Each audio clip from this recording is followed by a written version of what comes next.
अब एक सवाल तो उठता है, क्या नीतीश कुमार की चमक दमक ढीली पड़ गई, उनकी लोकप्रियता घट गई, अब वो जदयू के लिए कहीं ना कहीं कोई मजबूत स्तंभ नहीं रह गए।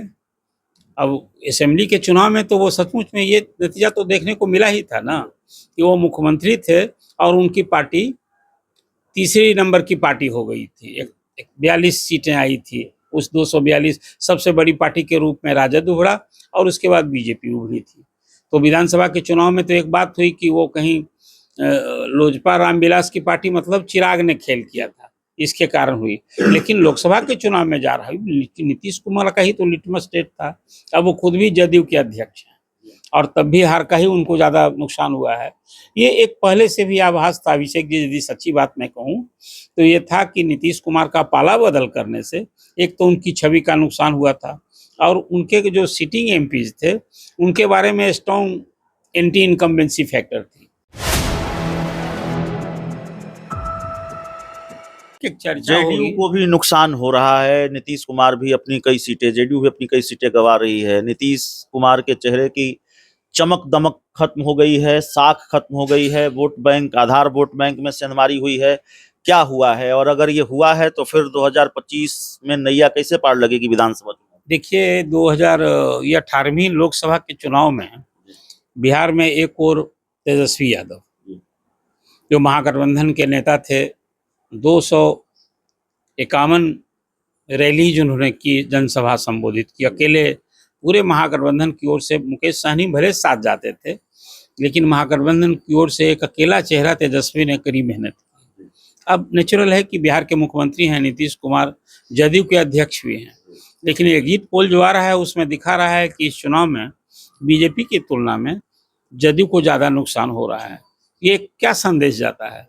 अब एक सवाल तो उठता है, क्या नीतीश कुमार की चमक दमक ढीली पड़ गई, उनकी लोकप्रियता घट गई, अब वो जदयू के लिए कहीं ना कहीं कोई मजबूत स्तंभ नहीं रह गए।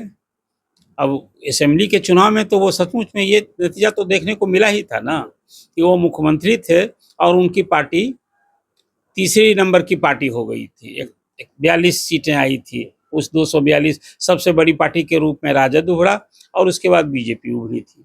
तो विधानसभा के चुनाव में तो एक बात हुई कि वो कहीं लोजपा रामविलास की पार्टी मतलब चिराग ने खेल किया था, इसके कारण हुई। लेकिन लोकसभा के चुनाव में जा रहा है नीतीश कुमार का ही तो लिटमस टेस्ट था। अब वो खुद भी जदयू के अध्यक्ष हैं और तब भी हार का ही उनको ज्यादा नुकसान हुआ है। ये एक पहले से भी आभास था अभिषेक जी, यदि सच्ची बात मैं कहूँ तो ये था कि नीतीश कुमार का पाला बदल करने से एक तो उनकी छवि का नुकसान हुआ था और उनके जो सिटिंग एमपीज थे उनके बारे में स्ट्रॉन्ग एंटी इनकम्बेंसी फैक्टर थी। तो जो एग्जिट पोल दिखा रहा है कि जदयू को कई सीट का नुकसान होगा और वो तो 8 सीट तक के नुकसान दिखा रहा है। तो ऐसी स्थिति में एक सवाल तो उठता ही है कि अब नीतीश कुमार, हालांकि आगे साल विधानसभा के चुनाव होना है, तो नीतीश कुमार के की नेतृत्व की क्षमता एक तो पहले ही से उनकी उम्र और सेहत को लेकर एक चिंता का विषय बना हुआ है, और जब इस चुनाव में उनका आकर्षण घटता दिख रहा है तो समझा जा सकता है कि जदयू का भविष्य क्या होगा। क्या ये लोकसभा चुनाव के बाद ये सरकार नीतीश कुमार के नेतृत्व में चलती रहेगी, मुख्यमंत्री वो रहेंगे बने हुए? पहला सवाल तो यही है।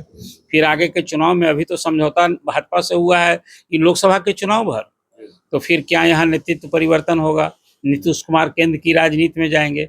अभी बहुत सारे सवाल आपके सामने हैं, जो अभी नतीजा का इंतजार कर लीजिए 4 जून को, और उसके बाद बहुत सारा, ये बात तो मैंने आपसे पहले भी कहा है, लोकसभा के चुनाव के बाद बिहार का के राजनीतिक परिदृश्य में कई तरह के बदलाव देखने को आप ये कह रहे हैं कि अगर नतीजे एग्जिट पोल के मुताबिक आए, जितना नुकसान एग्जिट पोल में नीतीश कुमार को, जेडीयू को दिखाया जा रहा है, उतना नुकसान या उससे ज्यादा नुकसान हुआ तो नीतीश कुमार की सीएम की कुर्सी पर भी संकट है।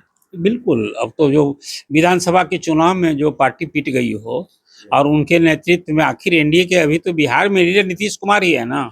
भले ही इस बार बीजेपी बड़े भाई की भूमिका में लड़ी है कि 17 सीट के लिए बीजेपी लड़ी है और 16 सीट के लिए जदयू लड़ा है, लेकिन दोनों मिलाकर भी नुकसान हो और जदयू को ज्यादा नुकसान होगा तो नीतीश कुमार के नेतृत्व पर तो सवाल उठना स्वाभाविक है ना। तो सवाल उठने भी लगा है। आज सरकार में ही, आज सरकार भले चल रही हो लेकिन सरकार में नीतीश कुमार की पकड़ ढीली हुई है, हनक ढीली हुई है और इकबाल घटता दिख रहा है, ये सारी बातें तो हो रही है। तो लोकसभा की नतीजे आने के बाद चुनाव का 4 जून के बाद तो ये सारे सवाल जो भी आप कर रहे हैं कहीं ना कहीं इसका तो उत्तर कहीं ढूंढा ही जाएगा।